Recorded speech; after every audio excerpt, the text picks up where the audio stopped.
Welcome back to Ozarks tonight. Well, one side might be calling it an issue of national security, while the other is calling it a political witch hunt. Special Counsel Robert Mueller testifying before Congress today, a day that many involved in politics have been waiting a long time for. And of course, our Dr. Brian Calfano has been soaking in all of the testimony today and joins us now to break it all down. Brian, how are you doing today?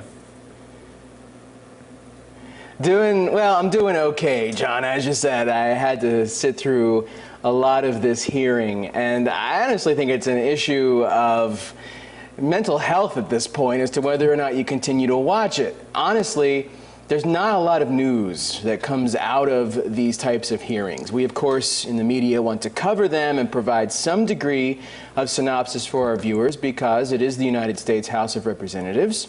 It is special counsel appointed by the Justice Department to investigate some pretty serious claims against the president. So from that standpoint, Robert Mueller's testimony is news, but in terms of actually new information coming out of the testimony, there's really nothing there, particularly from the standpoint of whether or not you are going to have your mind changed.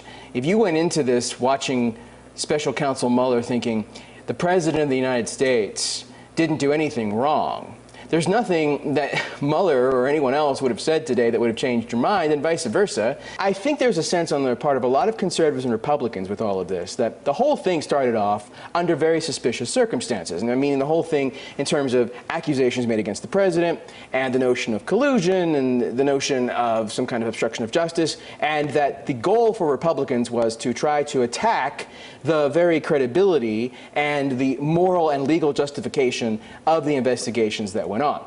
That said, if you are a reasonable person, I think it's pretty clear that the President of the United States has engaged in some, let's call them, unorthodox kinds of behaviors. Like what? Well, like calling out Russia and asking them to find Hillary Clinton's emails during the 2016 campaign, like not really finding his intelligence community to be credible in terms of its assessment of Russian interference in the 2016 election, despite the fact that both Democrats and Republicans have signed off on that finding that Russia was behind some attempts to influence the election and to influence what people thought about different candidates. And so you put all these things together in addition to firing James Comey, in addition to talking to the Soviet ambassador in the Oval Office saying that firing Comey was to get the whole Russian thing out of his hair. I mean, these sort of things do not bode well if you're trying to establish yourself as a victim, which is what the Republicans and the president would like to say, that they are the victim of a so-called witch hunt. Well, again, their actions have not been entirely virtuous in all of this. And so if you're somebody sitting there watching this going, well, so what am I supposed to make of it?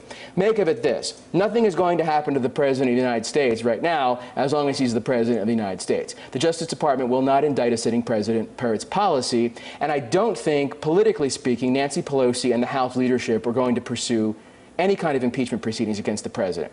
So you're going to have essentially the status quo for the next year and a half. If you don't like President Trump, work to vote him out of office next year. If you like President Trump, try to get him in there for 4 more years, because many of the allegations and potential crimes with which the president could be charged have a 5-year statute of limitations. So if the president wins a second term, it would be virtually impossible to prosecute him as a private citizen after he holds office. However, if he loses next year, and we don't know what's going to happen, it's a big if because the economy is doing well and there's other reasons why the president might have a good advantage of getting reelected. If he's not reelected, though, he could certainly face some charges, and I think Special Counsel Mueller made that clear today, that it is very possible to indict a former president based on actions undertaken during his time in office. Well, Brian, definitely a lot has happened since the Mueller saga started a couple years ago, if you will. After all of this, you know, it makes your head spin kind of to hear all of it. Does anyone come out a winner or loser, or, you know, is it pretty much just, you know, no support is going to be lost or gained either way going forward to the election? You know, I think it really does come down to what you said, the second of the options there, which would be that a lot of people have their minds made up. I think a minor casualty in all of this is Robert Mueller's reputation. Remember, Mueller was a highly respected Washington official. Both Republicans and Democrats spoke highly of him prior to his assignment as special counsel. And Mueller himself is a Republican. He was appointed by George W. Bush to lead the FBI. He was unanimously, or virtually unanimously, confirmed for an extended term as FBI director because of his popularity on Capitol Hill. And so to see him essentially excoriated by Republicans now for his role, essentially in answering the call of duty to conduct this investigation, I think is a bit of a tragedy, regardless of your view on the investigation and how it was conducted.